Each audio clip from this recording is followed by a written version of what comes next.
Well, good afternoon, everyone. I'm Ken Busby, your cultural czar, member of the board of the Tulsa Symphony Orchestra, and we're here today with our musician moment and a gentleman that needs no introduction. Actually, he needs a lot of introduction because he likes to be in the background. This is Marc Facci. Hey, Marc, how are you?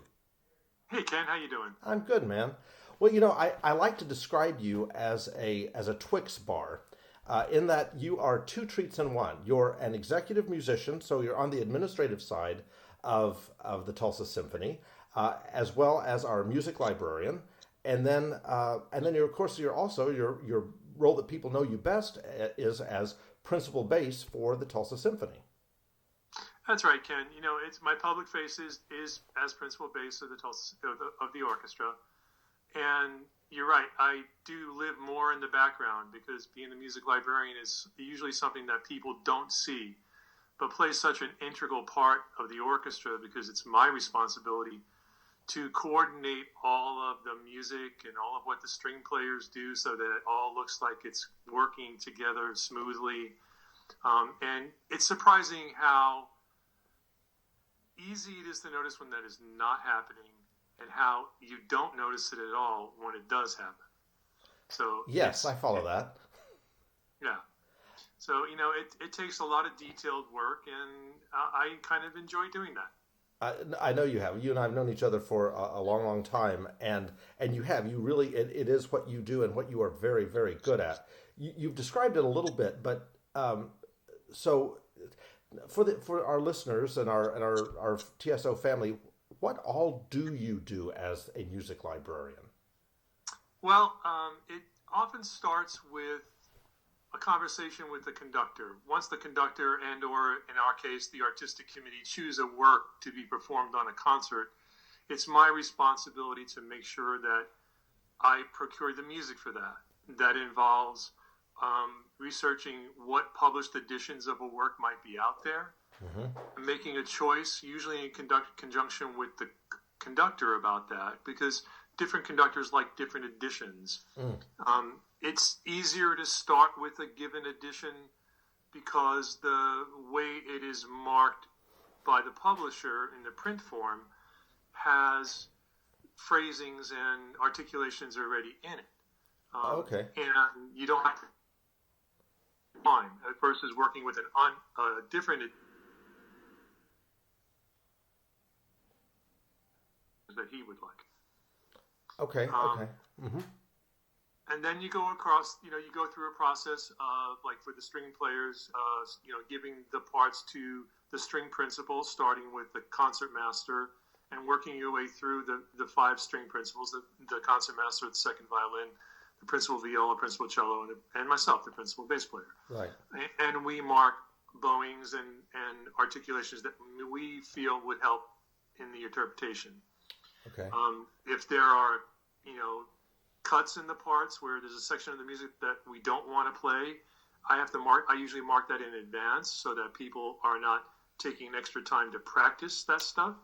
Okay. And we're not taking valuable rehearsal time for people to mark those things in their parts. Sure.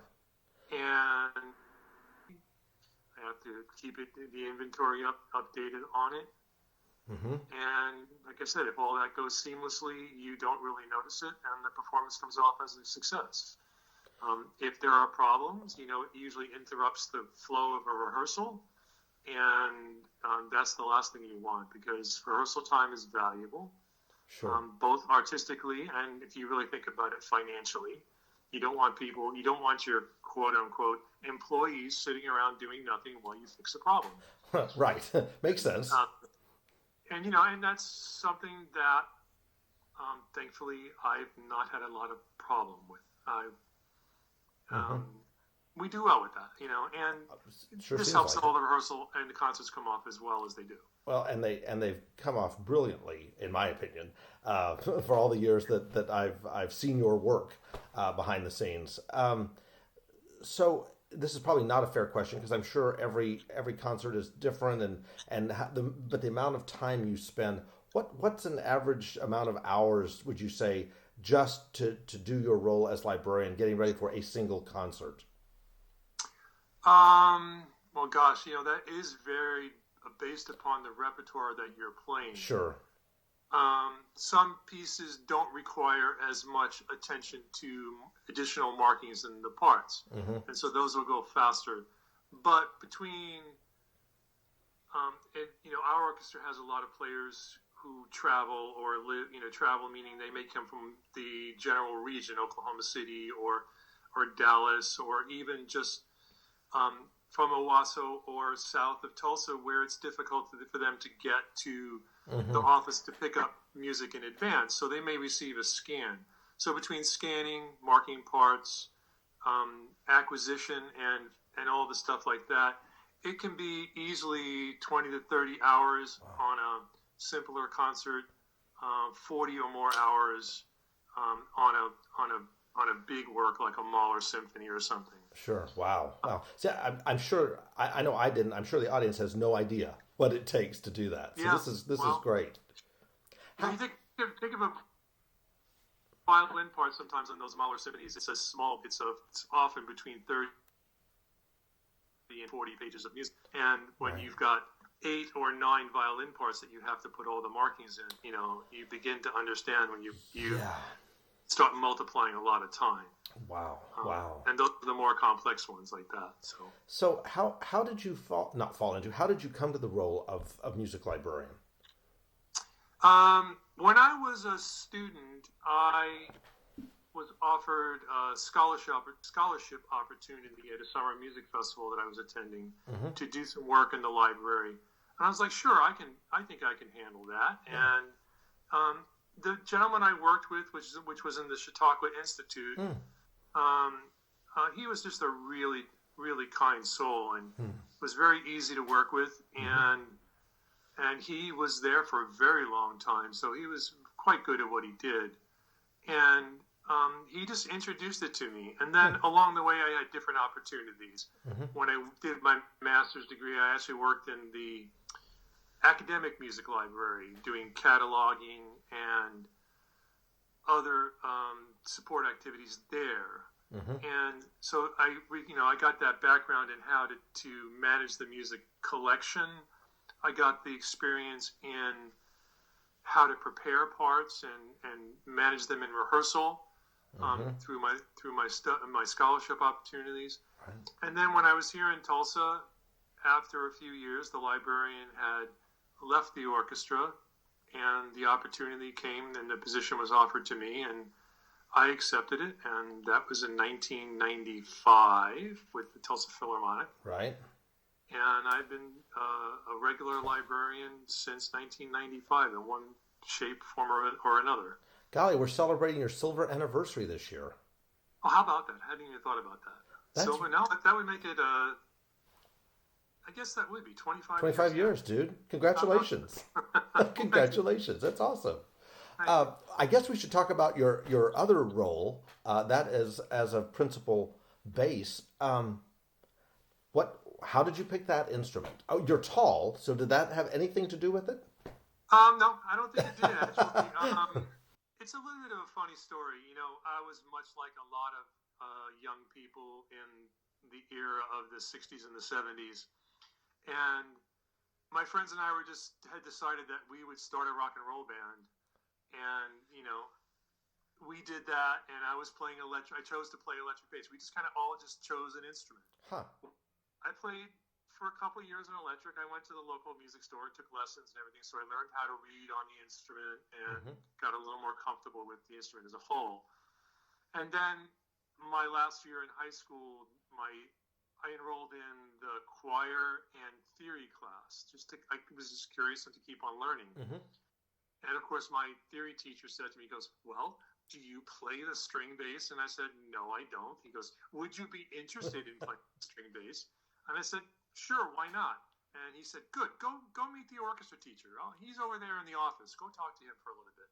I'll be done. And so they introduced me to the bass, and I didn't do a lot with it that year, but I kind of was interested in it, and it was enough of an interest that I decided that I would take lessons in college, which was community college for me at first, which I would recommend to anybody if you've got a good community college nearby, saved that money for those first 2 years of school. Absolutely. And, I was lucky to have a really wonderful teacher at the community college, an established professional, a member of the New York Philharmonic. Not bad. And so I got great training from right out of the gate. And I just continued. I went to state college after that, continued studying.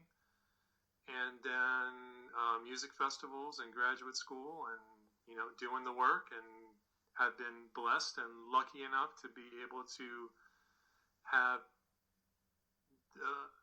an orchestra position pretty much since I graduated from college. So that's awesome. And you went to Eastman for your graduate work, right? Actually, I went to Cincinnati Conservatory of Music. Okay. Couldn't remember. All right. I was close. Yes, you were. And both excellent programs. Yes, actually, very good programs. Yeah. How cool. So, one question I like to ask people, is there such a thing as downtime for you? During the summer, during the course of the year, it's uncommon, let's put it that way.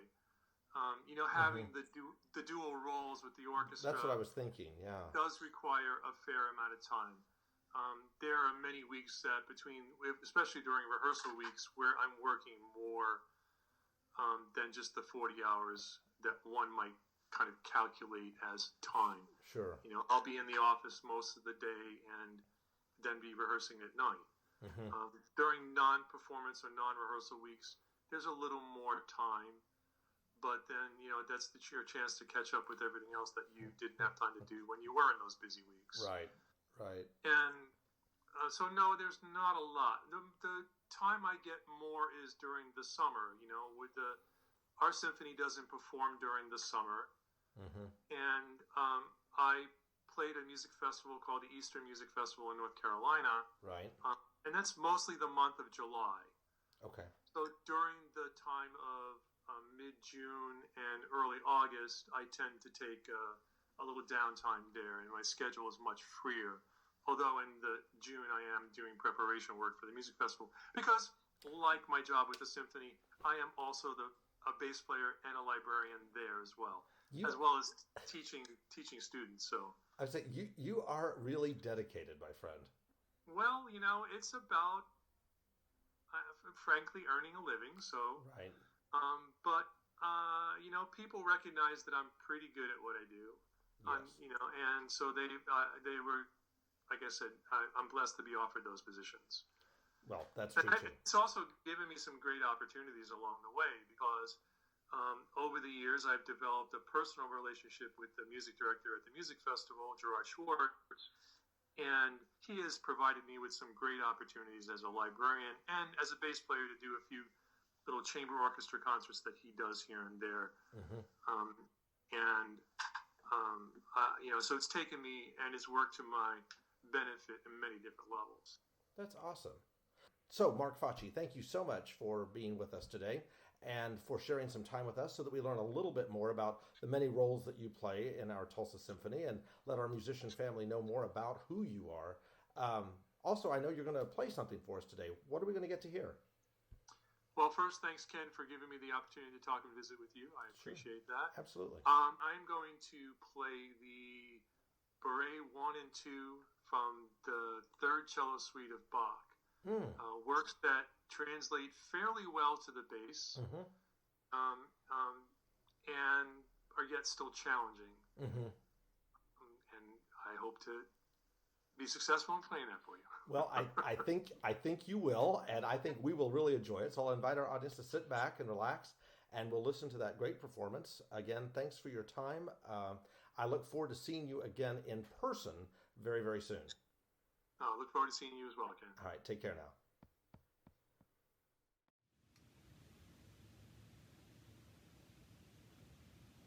now. Mm-hmm.